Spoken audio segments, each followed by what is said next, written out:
Malapit na kami sa Likungan, Sugpon, Ilocos Sur. So coming from Kibungan, Benguet. And that's still Kibungan, Benguet. Anong barangay yun, sir, yung nasa taas? Badu, Kibungan, Benguet. So Badu feeds the water resources to the barangays and municipalities in Ilocos Sur.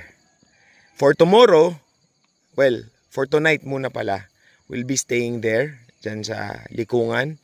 Sa elementary school ba tayo, sir? Probably. Or, ayun, ang ganda nung campsite sa tuktok ng bundok. Sana pwede dyan. Tingnan natin.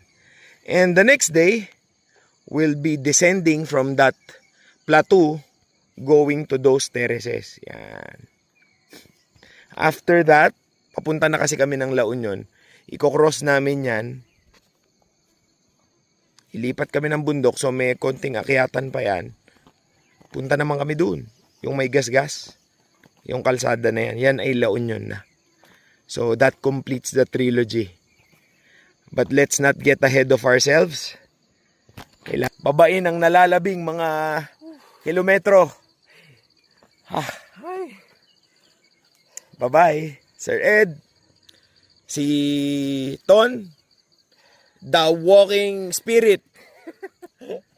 Kasi spirit na lang ang nagdadala. Spirit of the Lord. Yan. Okay, sige. Over and out.